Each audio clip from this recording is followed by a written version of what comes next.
Ma'am, good morning, everybody.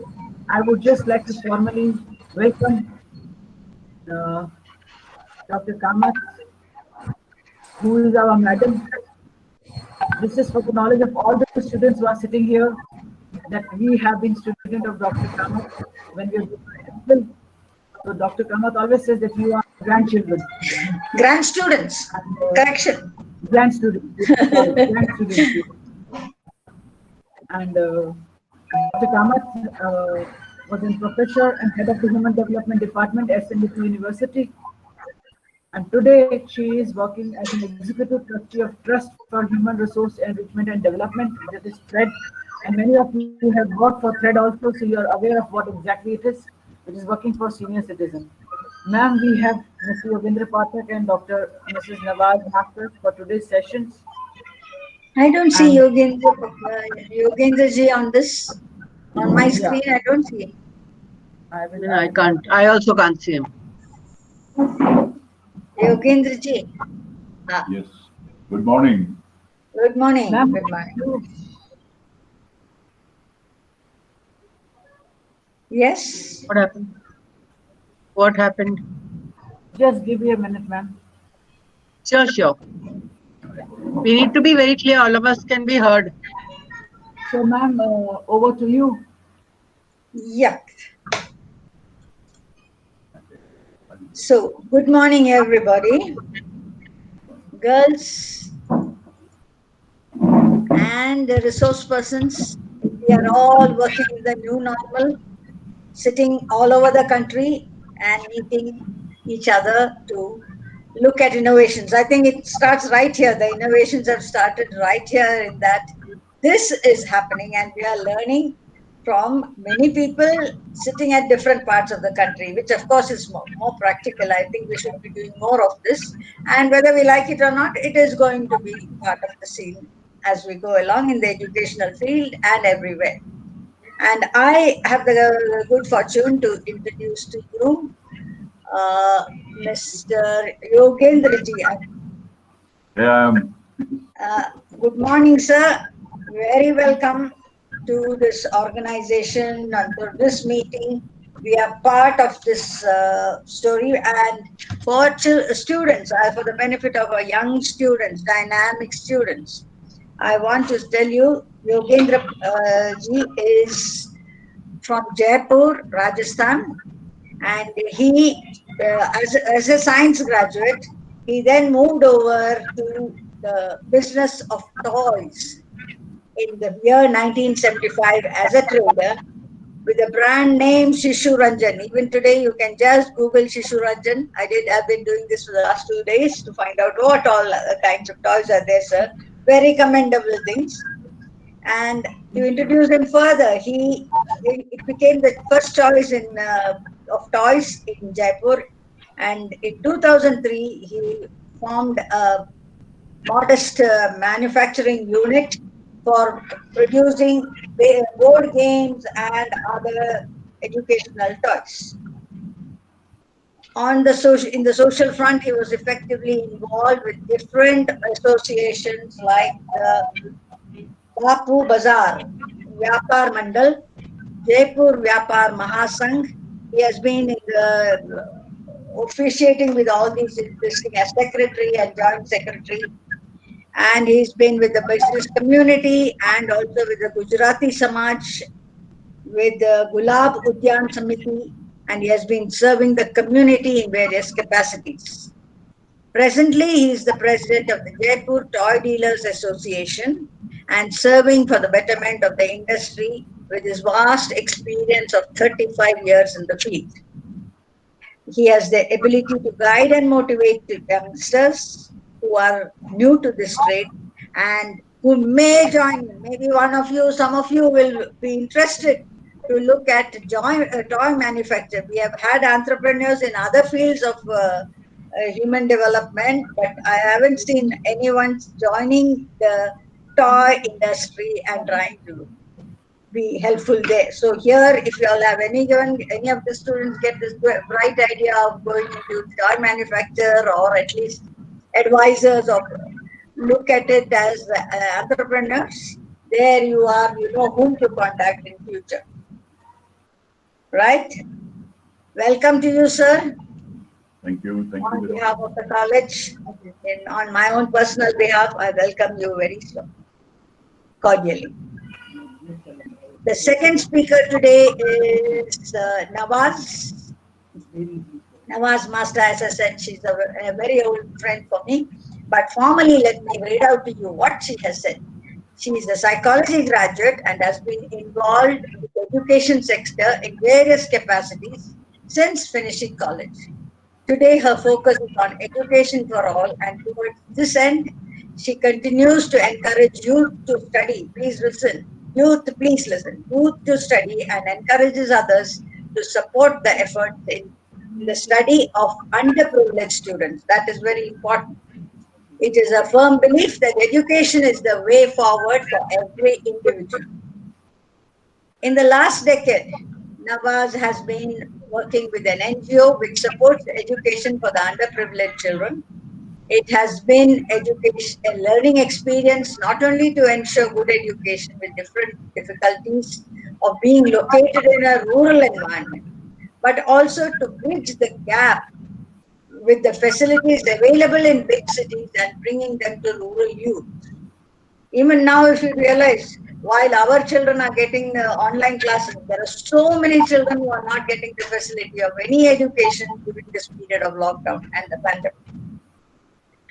Another project that she has been involved with is the children of migrant laborers who could not access good education in a proper school, and because of their parents' movements. But now they have tried to make it not see that they get the right to education.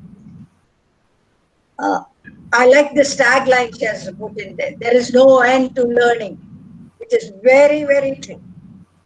Now we are learning all this. There's no end to learning, and one receives from one's experiences.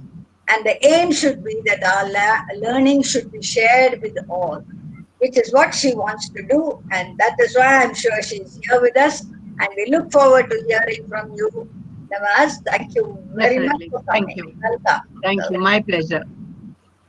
Now I would request each of the speakers, beginning with Mr. Yogendra ji, to share with us what you have, what you would like to tell us, and then we will we have a question and answer session then or last? Our coordinator, how do you want it? Last? Last, ma'am. Okay, fine. So what we will do is we will have both speakers speak for about 15 to 20 minutes each, and then we will go on to discussing. And as I see in this group, I think we have got 47 students attending this webinar. Am I right, Kirti? Yeah. Yep. And they're all senior students, DYBSc? Yes, ma'am. From your college and other colleges too? We are from M.M. Pisha College of Arts and Commerce, our sister concern. Oh, okay, good idea, good idea. So all of them are here. Good. So welcome to you, girl. You are the youth of today who will probably be doing a lot more of this kind of learning mode. And over to now, Mr. Yogendra ji. Good morning, everybody. Dr. Mala Panduranga, Dr. Khalid Thomas Madam, Dr. K.D. Pathak, Dr. Nawaz, program conducting and attending dignitaries, students from Human Development, BMN College of Home Science. A very good morning once again. I represent toys, and I have to say something about toys. As I am told, toy is a vast and versatile subject. It is a mirror of society, indicates past, present, and future. Toys are perhaps as old as mankind. India has a glorious tradition in toys.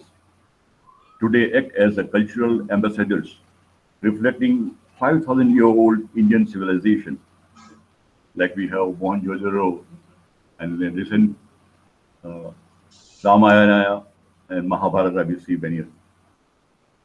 People of India have very special affection for toys because of inner mysteries, traditions, and might of cultural and customs.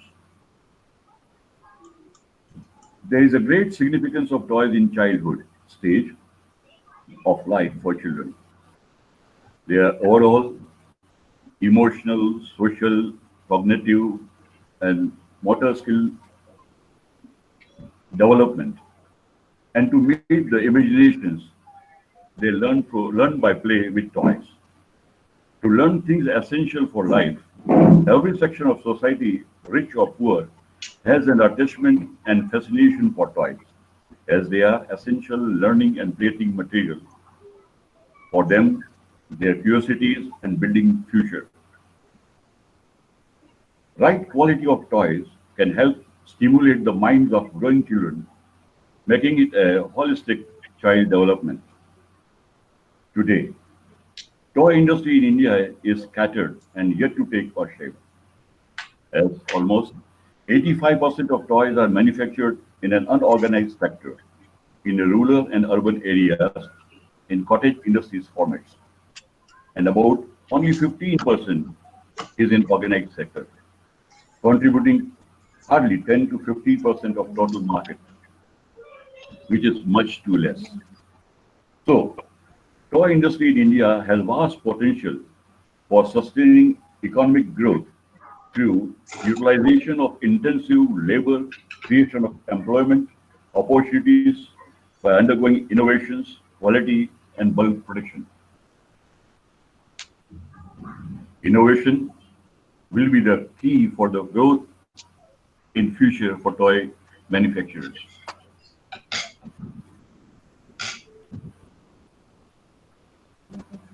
Toy industry is passing through a tough time during past couple of years because of government policies and above all import of toys, especially from China. It has invaded Indian toy market, capturing almost 80% of toy business. Today it is around 13,000 crore rupees worth, putting the Indian toy manufacturing into dilemma. Chinese toys are low priced, good at quality, latest at technology. Indian manufacturers are to struggle hard during these days to compete to and even the survival. They got to use skill and latest technology, and it has started up now, better later. During recent past, Corona, COVID, and lockdown situation has arrived since the month of March 2020, affecting business adversely. Our relations with China has worsened. Indian government realized by the time it has put restrictions for importing toys, also impose strict conditions at import from China. They have increased duties, etc. So Chinese goods are not powering in Indian market. This has definitely awarded an opportunity. This COVID rather has provided a great opportunity for Indian toy manufacturers. And also, Government of India too is keen to support made in India toys in this adverse time. Now, it is time for the young entrepreneurs to come forward with using innovative quality and latest technology at toy manufacturing so that India can come back into the market and also export toys to other countries.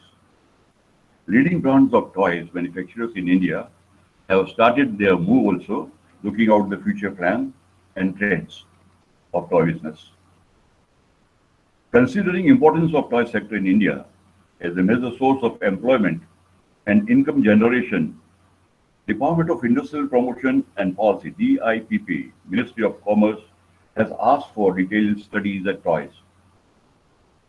Toy industry is primarily a subcategory of MSME, a small industries, micro industry sector. They too have started encouraging toy manufacturers to come forward. You all know how amazing toys are. It is its utility and importance for children, their growth and development. Toys are made from various type of raw material, but plastic dominates in them. Today, along with wood and metal and other materials, and also there is a wide range of varieties and toys. So, thinking for making it, we must know what toys are, and it needs a classification. To be summarized, we can divide this toy in two subjects. One is the educational toys, which are made from wood, and others are from plastics, and are to be used by preschool, nurseries, Montessori, play schools, and other institutions with regard to education and children utility. And second is the general toy for all. That range is like we have battery operated, electrical operated, and electronic toys. Then we have mechanical friction powered toys, infant and preschool toy range, ride-ons like we have bicycles, cars, and others, games used in a wide range. We have board games, puzzles, quiz, and whatnot. Then we have construction kits like mechanics, Lego, creative blocks, building blocks, and many more. We have hobby workshops, craft kits, science kits, which covers a number of games too. Then there are general activity toys, stuffed toys that can be puppets, teddies, dolls, action toys. Again, it has got a wide range apart from guns and furthermore, it is a traditional toys, which has a great range, but it is moreover covered by undeveloped sector. So it hardly comes into picture, but it is a category. So almost we have got 10, 12 types of a variety of toys from where one can choose how to start manufacturing as per interest. As such, there is no specific course as how to manufacture a toy. Since plastic raw materials are used the most, it is good to have knowledge of plastics and its engineering, chemical and mechanical engineering, so as to select devices like wooden toys. Most of the machines are available here in India. And also for making toys, packing industry and printing industry machines helps a lot to accelerate. We have toy manufacturer associations too, like TIATMA and TAI. They frequently conduct programs for the manufacturer's benefit. They give information for the developments, and they organize trade fairs for manufacturers, which turns out to be very informative, and those who wants to start up can get a lot of idea and a view of toy trade. Apart from these two bodies, we have ITI and even IIM. They can be of good help to have opinion, ideas, to have a different type of toys manufactured. As I told you, MSME is also supporting new manufacturers. They provide very facilities. Precisely speaking, if somebody is to start a toy industry or toy manufacturing, he got to be very innovative. Toy can be created, constructed from any subject. Only skill, precision, perfection is required. I believe we have capacity, ability, and drive to compete in local and international market, and also can get Indian toys at global shelves in a bigger way now. Let us work together to achieve this. Together we can. Thank you. And since toy is such a wide subject, it will be a partiality to say about one toy, one type of a toy. So, see, toys are forever. It may change shapes. Like when there was we talk of traditional toys, 3,000 years back or so, in Mahabharata we have seen Chopper is played by Yudhishthira and Kauravas. It was a play. Today we play it in the form of Ludo. Children use clubs, what we call it, Gada, Dhanushban, archeries, and many articles. They bring those past days alive today. Today's electronic toys, it gives such an imagination to children. They are planning for their future. They see future in these toys only. Toy is a vast range and got to be studied and has been ignored for such a long time. If attention is paid, it may have a very good future. Thank you. Thank you very much. Thank you very much, sir. I'm sure there are a lot of questions people would have in mind, including me. But for the present, we'll move over to Nawaz. Well, let's clear Nawaz Master, and then we'll come back. So, Nawaz, welcome. Sure. I've been asked to speak on NGO as a career. Now, an NGO is a non-governmental organization. It is also known as a non-profit organization, not-for-profit organization. And the very old way, it was called simple and in a very casual way, social work. We had a lot of social workers in our time, but we didn't have NGOs when we were in school. We didn't know what was the concept of an NGO. NGOs really developed somewhere in the 60s, but they were very small, very limited, and it really picked up much more in the 70s and thereafter. So these are the terms used for NGOs very loosely, very broadly, and you'll keep on hearing them in different ways. Now, what exactly is an NGO? An NGO basically does work which should be done by the government. Let's take a simple thing, education, medical. These are all, as per our constitution, the rights of the citizen from the government. But the government really can't do too much. So in which case we NGOs come in, we supplement the government initiatives in various sectors. As I said, medical and education is one of them.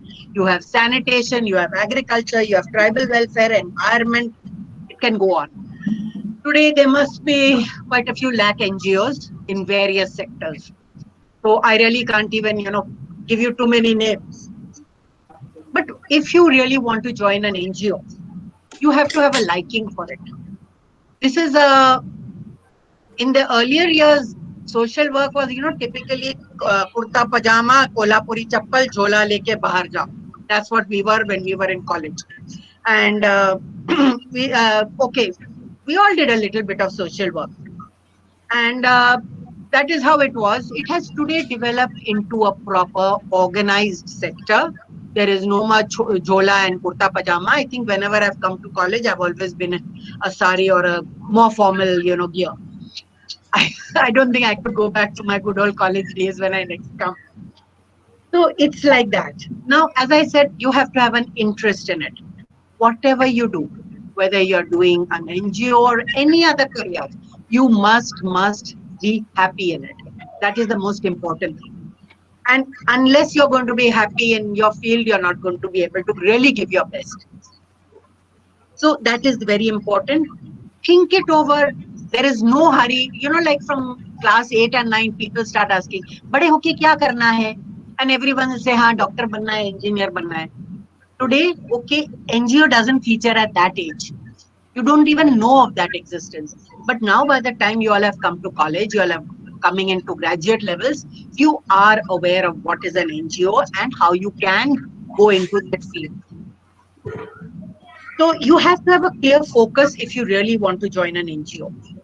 Now, you are on the threshold of your careers. It is our duty to guide you and tell you what exactly is expected. Let's start with you today as a student. I have seen your website because in our meetings that I come for, we discuss very little of your activities. So I really sat down on your website and I found that you have segregated garbage, plastic and paper. You have gone to the beaches of Mumbai, cleaned them up, removed all the garbage. You have made solar lanterns, which can be used in places where there is a problem of electricity. You have gone for an environmental study of mangroves. You have gone for street plays. These are all social initiatives which you all have already gone into. These are your starting blocks for going into a field of an NGO if you really want to do it. You've gone into these activities, some of you have really enjoyed them, and some of you really want to take it forward. It's not that, you've been wondering now how you can go about it. For those who don't join an NGO also, it's my personal humble request. Always find time in your busy schedule to do something which is socially productive. That is important.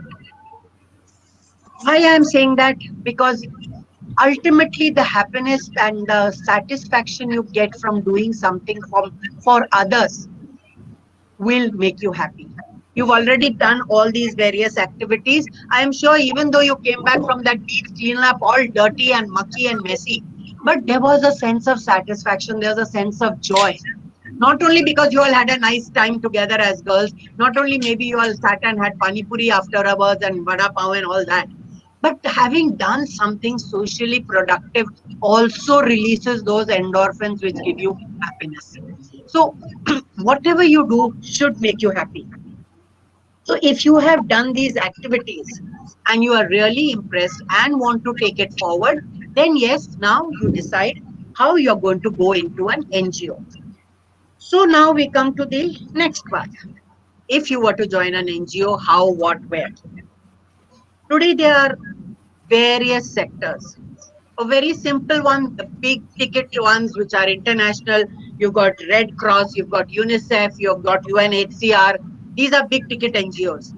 You can't just walk into them and send your application and get a job. You have to be qualified for it. If you're going into Red Cross, you have to have some knowledge of medical line.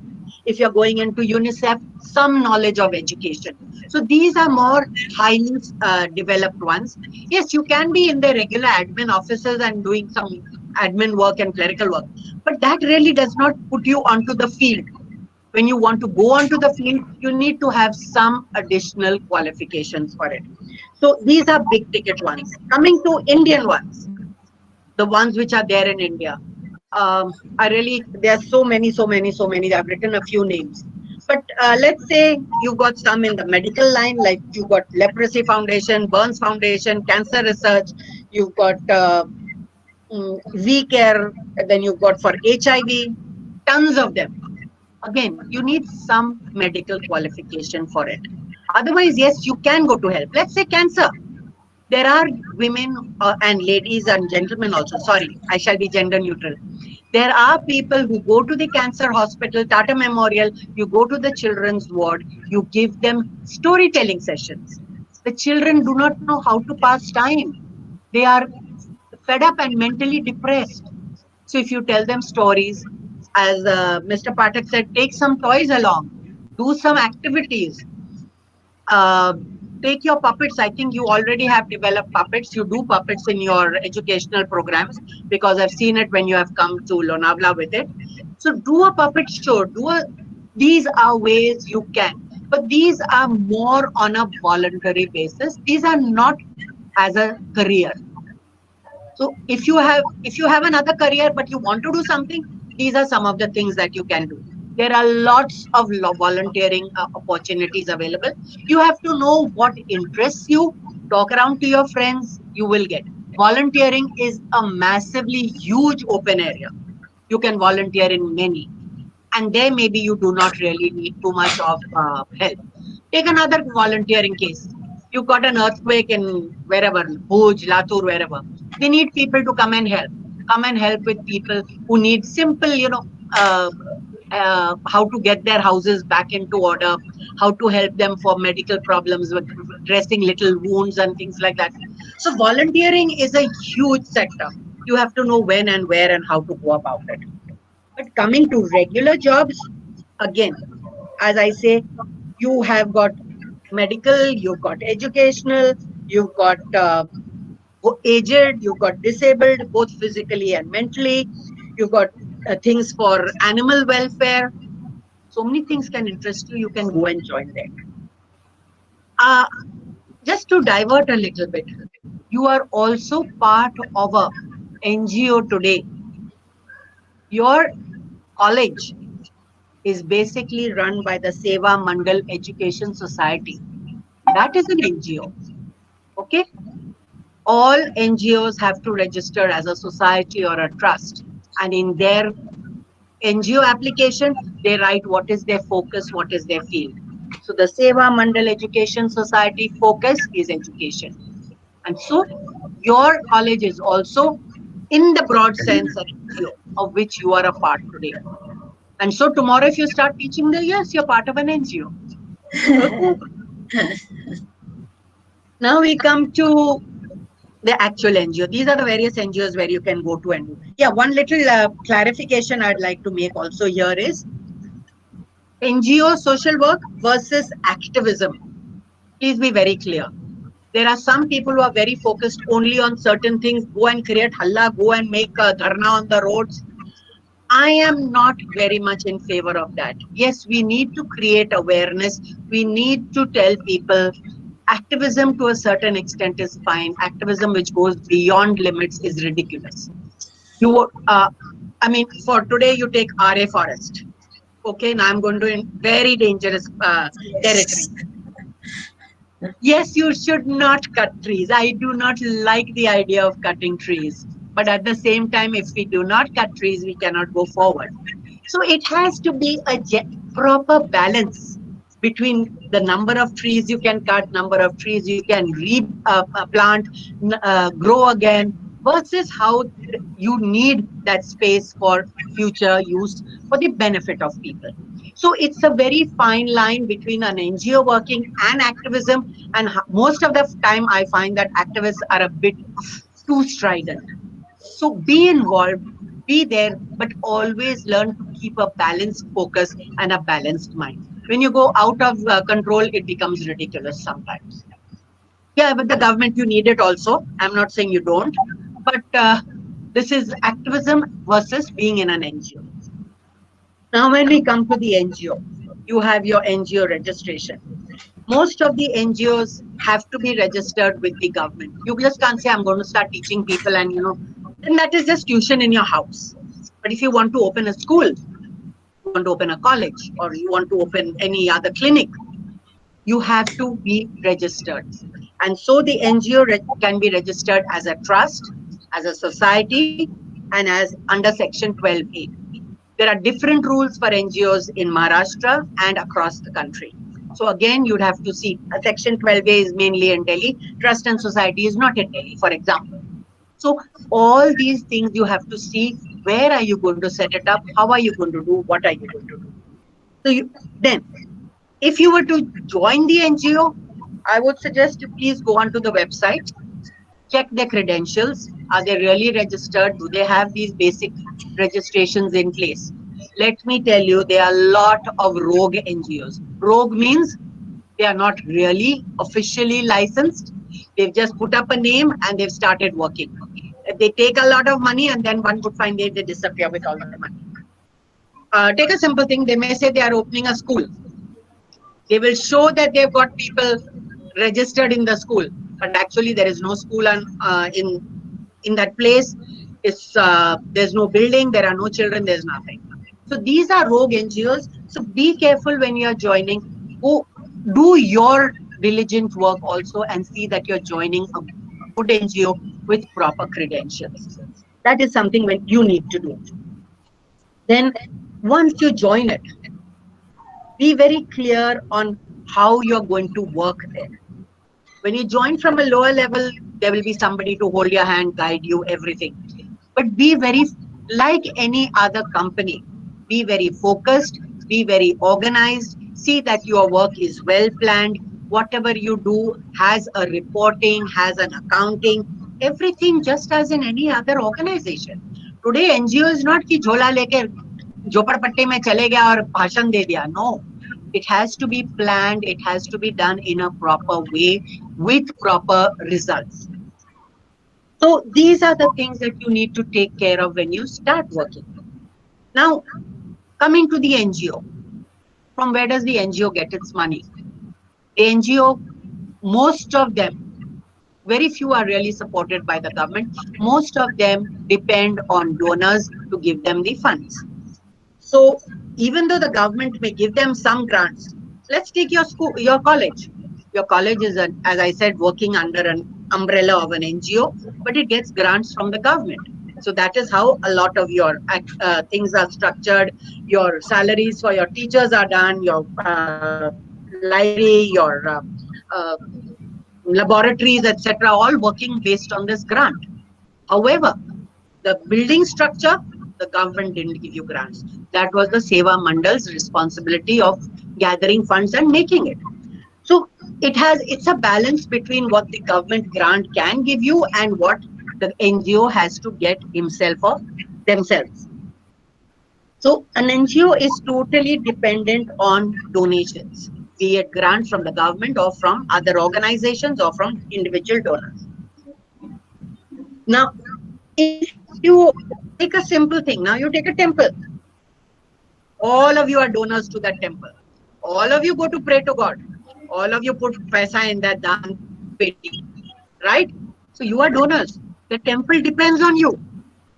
Did you ever think of it that way? No.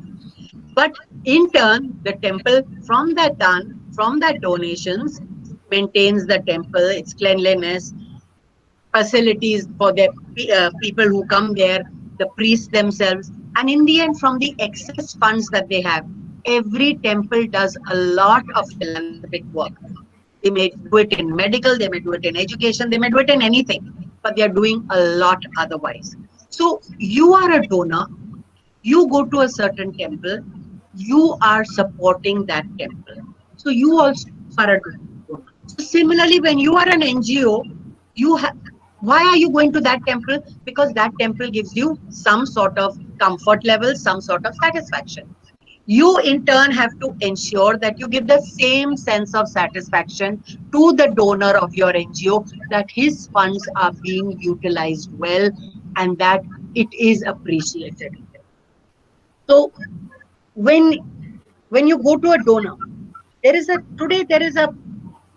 shift in the NGO sector.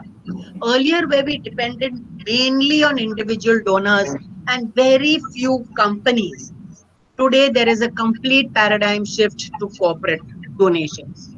Now, I will explain a little bit to you on this. Corporate donations, or to use the more correct word, CSR, corporate social responsibility. This is mandated by the government of India, that 2% of all profits of all companies, all major companies, has to be given for social productive work. Each company has to identify the line in which they want to develop this social work, and that 2% has to be given. So today, if I'm an NGO in the medical line, I have to go to those corporate companies which will support medical work. Now you take most of the pharmaceutical companies, they will support the medical line. They are not interested in agriculture, they are not interested in say sanitation. They may be a little bit interested in sanitation because it ultimately links up to good health and medical. But other sectors, they may not be. Again, education, as long as it's working with medical. So maybe medical colleges might be supported by that. But your school, no, your school will not be supported by a pharmaceutical company. So this 2%, the companies have to give a focus of where they are going to give their funds. That funds is then utilized by those donors, I mean the NGOs, for their work. This corporate funding has today had a tremendous impact on our sector. Today, you don't get 1 lakh, 2 lakh. You can get a crore, 2 crores more. So it depends on the amount of work you do, how you convince that corporate to give you the funds. Please imagine 2% of profits is a lot. Is a lot for, you take a company like Tata, you take a company like Birla, Reliance, it runs into crores. So they also give it to very many people. So these corporates are involved in the social work. Today they have a special section in a department in their companies which handle it. Now again, from the CSR funds, a certain part is moved away. Say big companies where they have their own industrial township, like a steel township like Jamshedpur, or a Reliance petrochemical complex in Jamnagar. These are huge industrial complexes. There they have their own schools, their own colleges, their own hospitals, their own welfare centers, everything. Again, the company is looking after their staff. It is not open to others. But despite that, they are still giving money to other NGOs from their CSR. They have that much of funds. So understand the amount of money that is available today to NGOs for doing this work. So these companies give it across the place. So you have people giving it for sanitation, for water resources, all sorts of other programs and this thing. So now how do you go about asking for this funds? Now we come to the next part, proposal making. Proposal making is not ek chithi likh diya, like we are doing this work, please give us so much money, we need it. No ways. Today proposal making is also an art. You need to know how to do it. You have to first introduce your organization, tell what it is doing, not a one line. Give details of its registration, copies of its certificates. Is it registered as a society, as a trust? Is it got foreign funding? Is it got only Indian funding? Foreign funding is called FCRA, Foreign Contribution Regulatory Act. I'm not going to discuss that today at all, but understand that their foreign funds can also come to you as well as Indian. So you have to give all this. Then you have to give details of the board. Are you credible people, or are you just somewhere, like Manadia? Now, another little diverse. You've got all these Ganpati mandals. There's something like 10,000 Ganpati mandals only in Mumbai. So who is going to give those Ganpati mandals money? So the chotu ones will just take it from their neighborhood. No big organization is going to give it. But for the bigger ones like Lal Bagh Cha Raja and Andheri Ka Raja and wherever the Rajas are, they have a lot more support from various big ticket organizations also. So you have to give details of your board, your senior staff members, so that your credibility is established. Then, very long. They won't need to have time for question answers too. Okay, I'll move it fast. Okay. So as I said, now after the introduction, you give your details of your project for which you need funds. Then from that, you will have to give two very important explanations. One is sustainability and one is impact assessment. Please be very clear. These are the buzzwords of today and they are very important. You have to show why you need funds over a long period of time and impact, how it has been utilized earlier. Then keeping in touch with donors, please keep in touch, send your regular reports. You need to send quarterly reports, half-yearly reports, annual reports. Annual reports are very, very important and you must give it. So this is your relationship with your donor, with your this thing. I'm cutting it short, but I had only the next part was going to be mainly that also please utilize things like social media. Go on to Facebook, go on to Twitter. promote your programs like Mr. Pathak was saying just now. Let people be aware what you're doing. Go onto social media. The amount of stuff that I see on Facebook is hilarious. So please use social media to promote whatever work you are doing. I am sure you'll get a good response. And I think that should be all right for the time being. Enough of NGO. Yeah. So we've got the whole year. We've got the whole year. We can continue. Yes, exactly. And what is more important is, let's understand from whatever you have said, what they want to know further. Students, and you can unmute yourself and ask, or are you going to send me the questions? What is the procedure? Janvi? They can either put it in the chat box and I will read them out, or they can unmute themselves. Either way is fine. So Either students, way. I suggest you put it in There's the a- chat box so that we And can. one at a time if you're unmuting, please. And the main important point, before we go to the questions, really, I wanted to say, we in home science have been doing a lot of this internship work for a month or so, with which they go to organizations.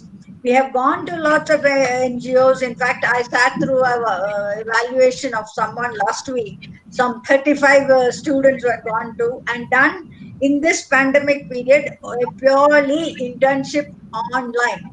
Internship was 1 month online. They did some work for the NGO. They did some understood the NGO's work functioning, etc. And I was quite amazed at the amount of learning they had, because the NGO asked them to create some things for them, etc. But with toys, the toy field is something, Yogeshji, we have not been doing much with the toy industry in terms of academic and industry collaboration. We haven't really been able to ever do that kind of a collaborative work. And as you said, there are no courses even for toy making. How do you think we can bridge that little gap? Or a large gap, not even a little gap? Sir?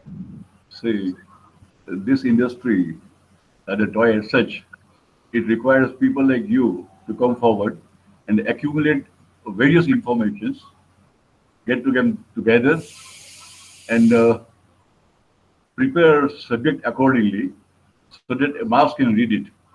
And it is desperately needed, since we do not have. I think that's why we have all come together today, to look at what all, how do we incorporate all this into our teaching line. Like I said, Yes. For the toy industry, it's a very unorganized sector, but a Yes. lot of the educational resource material that the children develop through their experiences can be Yes. developed into toys at a later date. I mean, today they just use card paper. Maybe they can use a better quality paper. Maybe they can later on make dyes and do it out of plastic. So it can be developed into a lot of toys which they don't realize and which really are very good at times. as I told you, Even the low cost materials that are prepared by the students, which is what we give them to do, Yeah. could be useful for the lower, for the underprivileged children. Yeah. Yes, sir. You were Now, saying I'm something. saying long term. So long term, if you really want to go into the business part of it, then Yeah. yes, you need to make it into a better quality and which will last with the child at least 1 or 2 years.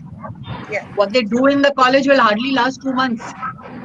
Yeah, that's true. see, as I told, toy is not in underdeveloped stage at all. See, Yes. state-wise, there are many small manufacturers, units making different articles which are not being introduced to mass because of lack of approach, because of lack of quality and the required innovation. Like as I represent Rajasthan, we had toys from clothes, like puppets. We had animal birds from paper mache. They used to sell in bulk at times. Today it is gradually vanishing. There are a couple of toys which are based on creativity. Like we enjoy during festival seasons. We just had festival Teej. Even big ladies, they play with toys and celebrate the function. They make dolls, they make puppets, and to express feelings behind the depth of event.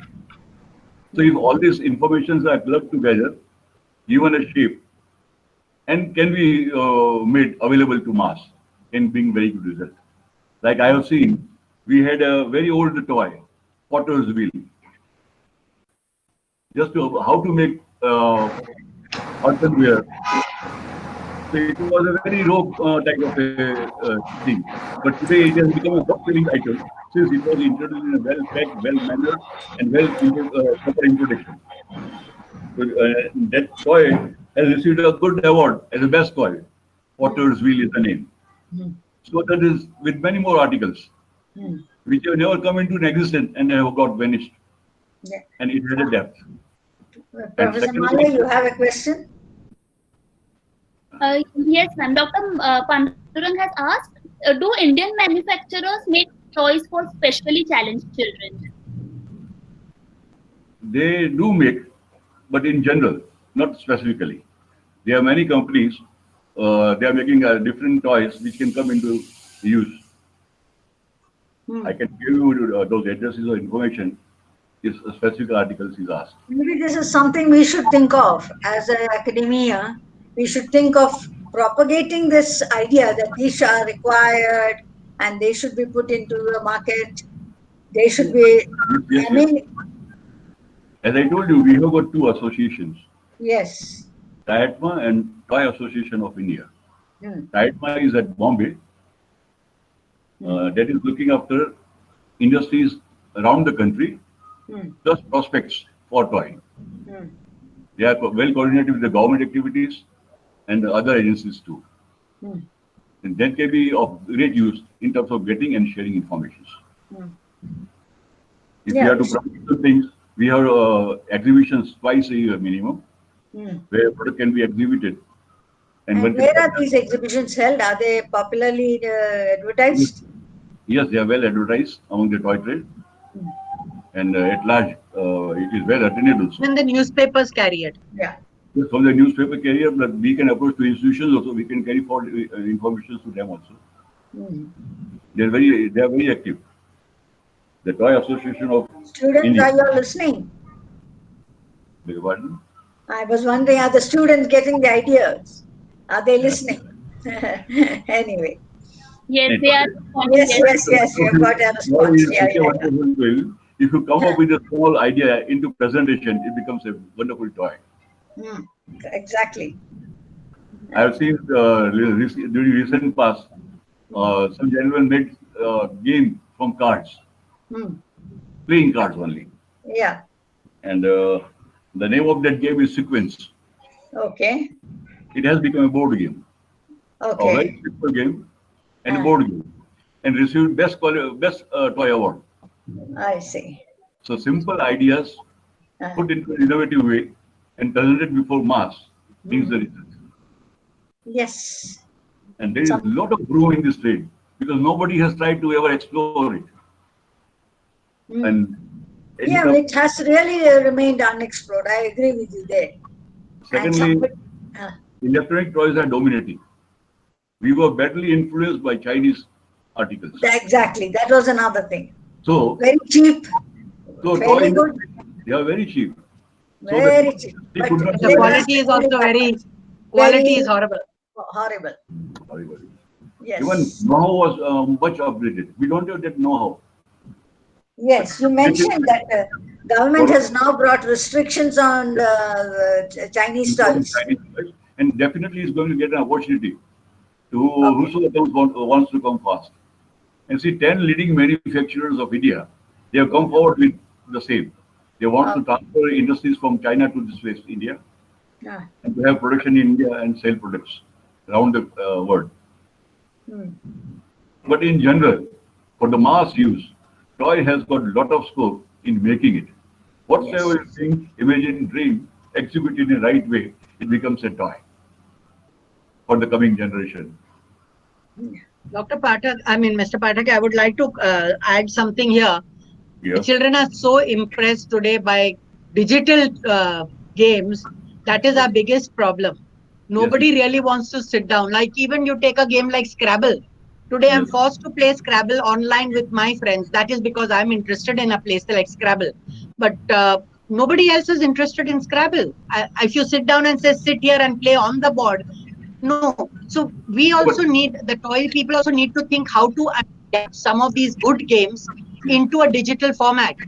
In the lockdown, I have read that Ludo has just burst Oh, on the yes. digital screen. Yes, yes, Some yes. few God knows lakhs have been downloaded for Ludo. Whoever thought that Ludo would pick up like this on the digital platform? So I think we need to also be aware of what is the needs today and how we can adapt maybe that way. that is true, but need can be created also. When I I joined totally business, agree. Being when the I joined actual business, hard toy is another thing, joy altogether. when I joined business in 73, 74, I used to sell Scrabble. Today, in 220, I am selling Scrabble as a game. It is a family game. Yes. Where their families sit together, they play together, enjoy together. That Yes. format has been changing gradually. Yeah. So because of the digitization, whatever you say, you cannot stop it. But in toys, we have got a lot of options. We have options that we can keep tradition alive. All because making all toys is also a science. Yes. Yeah. That was involved then when the resources were limited, and with those resources, things were developed.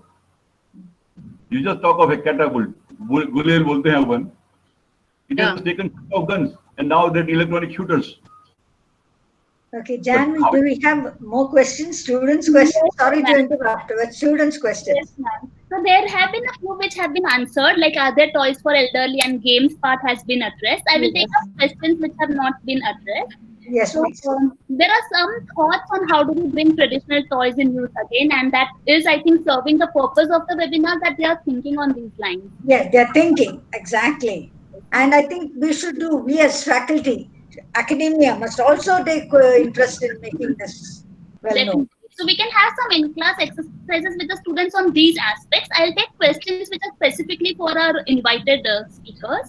So Yes. first, there is a question for you. Do we have Indian manufacturers thinking about bringing toys with varied skin colors and body types?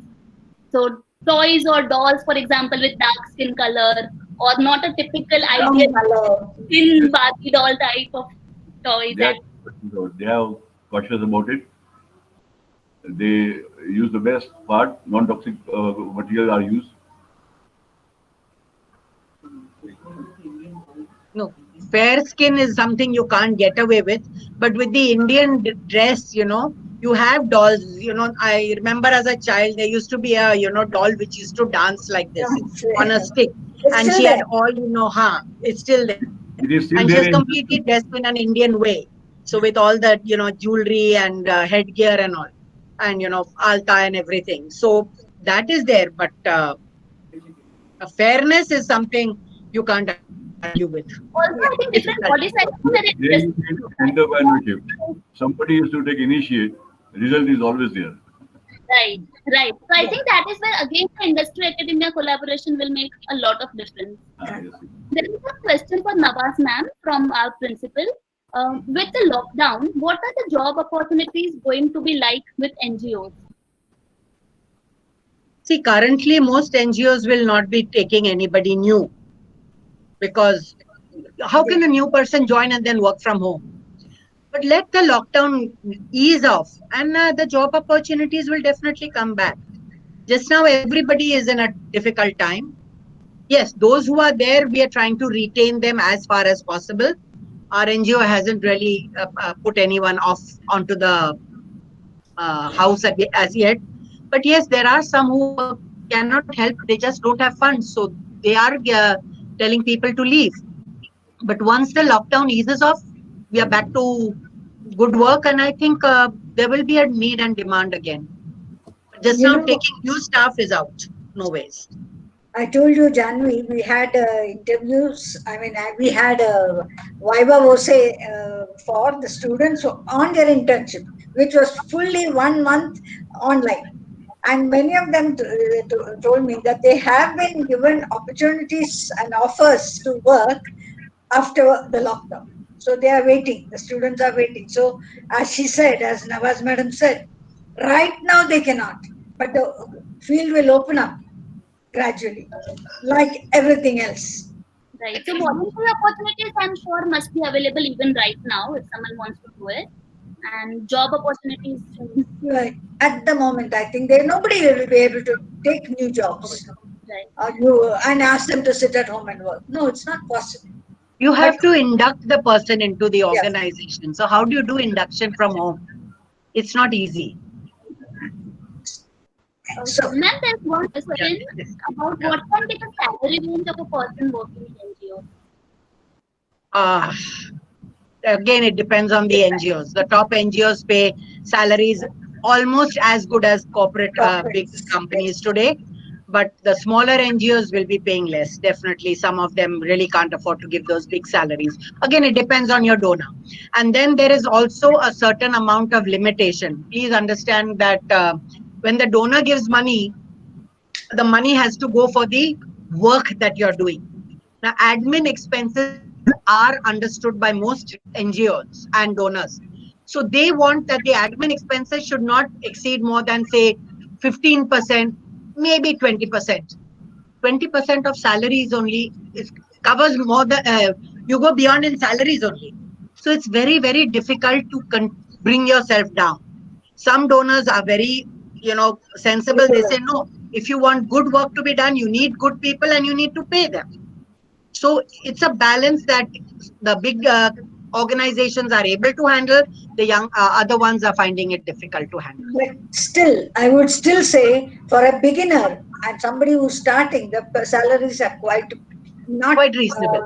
quite reasonable. Yes, I would use the word reasonable to start. Then it's up to them to prove themselves and then take on from there, etc. But unlike earlier, in our days, in our younger days, NGO was something we could hardly think of doing. Today, as a postgraduate or even as a graduate, there is plenty of scope in the NGO field to look at. But of course, you have to have the calling. You have to want to do it, and you must understand it. And you Otherwise, should also be qualified. You should that's also be why qualified. she elaborated, Nawaz elaborated about the NGO sector very clearly to say what it is. People don't know. People don't know. But those who want to know, internship is one good thing.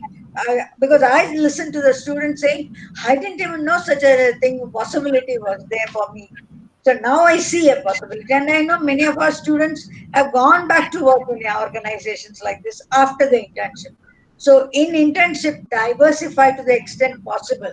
I see the innovation very strongly of more internship participation in diverse organizations. But this presupposes that organizations will also be welcoming to partner with us for this internship. Is there any toy factory that will be willing to take an internee for a short time? Sir? I don't think during the industry is not doing well these days. Not now, not now. Say another 10 months from now, when things change. Yes, positively. We should approach. We have companies like Fun School and all those. Ah. They are going to huge investment. Yes. Shishu Ranjan will be welcoming the student. Shishu Ranjan is in a very bacha stage. That's okay. NGOs in bacha stage is also is a learning step for the student. No, but it is wonderful. We can give every assistance. But It doesn't actually have to be the only toys. How to go about setting up a small scale industry, all that knowledge also is required. That's so if we can even, that is important. What are the government requirements of, documentation and everything? That sort of thing or detailing also would be of great help to them if they really want to go into the sector.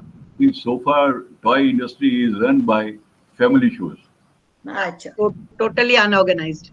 Totally unorganized. That is 85% unorganized. Few have come forward. Very few big. We had You'll find just a dozen or 2 dozen big companies. The others are all small ones. Not even 2 dozen. It is in tips. Names are on tips only.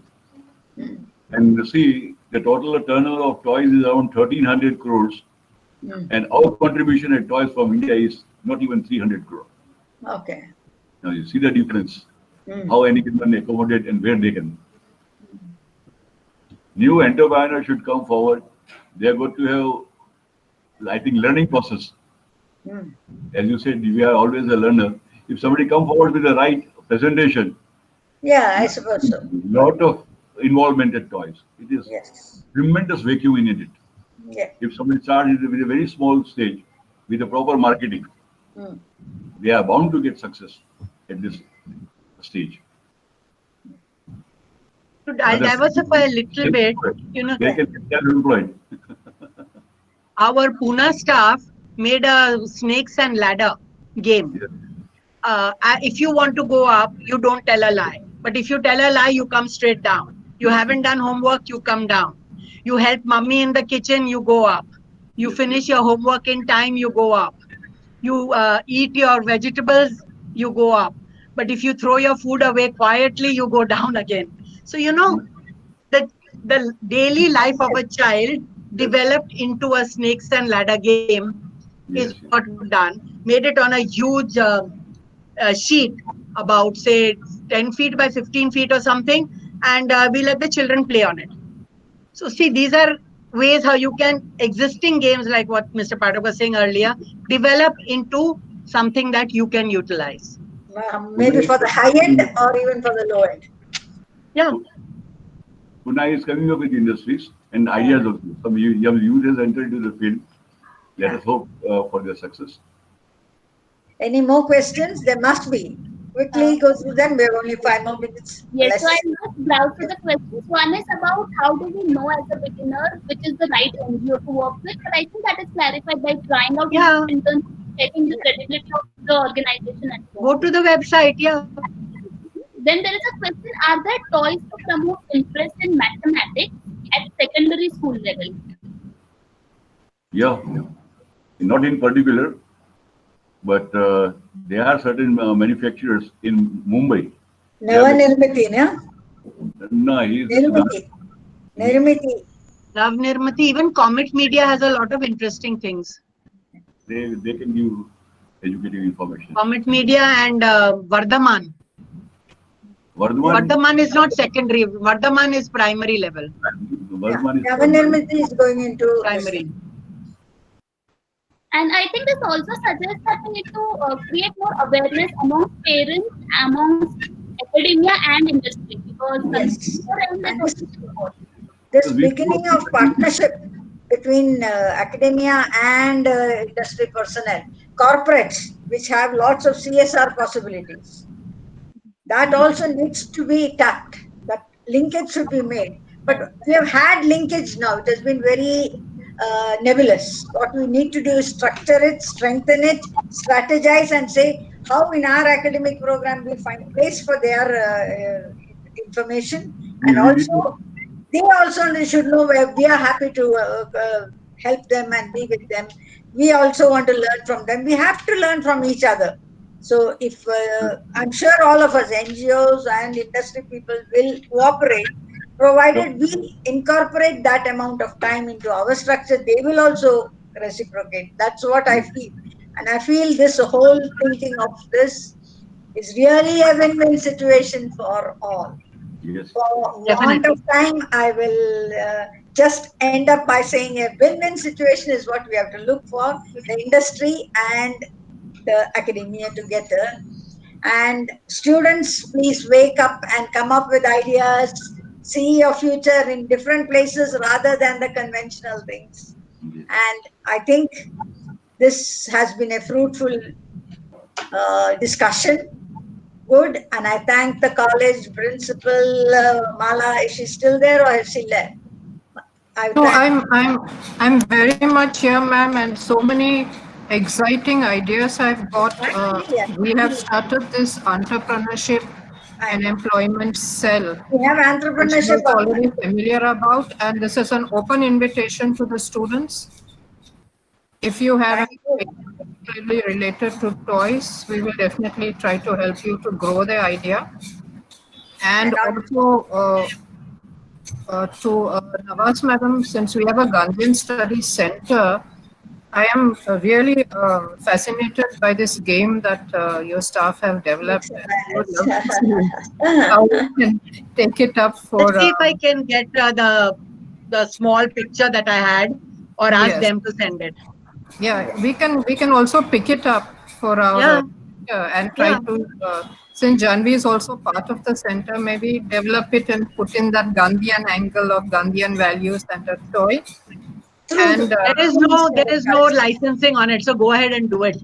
yeah, and to Mr. Pathak, this was a wonderful input that you've given. I hope the HD department take this further. So many delightful ideas of a research project, of a certificate course that we can offer to students. Data information. And by far, I think this has been we've had this series of panel discussions over the week, but by far this has been the most engaging. So thank you, sir.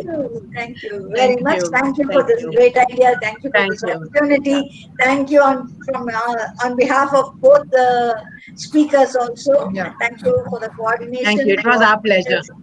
Thank you. It was a Thank good you. diversion from being like under lockdown. Thank you. I know. It helped us unlock our minds. Yeah.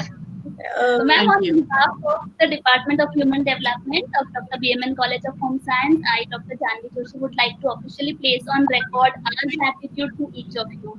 Dr. Kamath, thank you for accepting our invite and moderating it so nicely. It was engaging for students and all of us. To Mr. Pathak for giving us an entire perspective of the toy industry, because this was one thing that we had not thought of much apart from taking toys to parents, but how we can collaborate was an eye-opener. And to Mrs. Nawaz Master for showing us the NGO industry and how everything that students do in human development can be done through the NGO sector. Not just education, but whether it's about child sexual abuse, whether it's about working with adults, working with elderly, each of us has opportunities in the NGO sector. And I think it was very, our students must have been happy to know that it is also a paid career field rather than the typical imagination of NGO mein paisa nahi hai. So as a career prospect, it was very valuable. And overall, the session has added a lot of insights into industry academia collaboration. So once again, thank you to each of you, and Our thank you, pleasure. I say thank you to all the organizers, Kirti, Alka, you, Janvi, and of course your principal. Thank you very much. And now, And thank you to students as well Thank for you. being participation. Namaskar.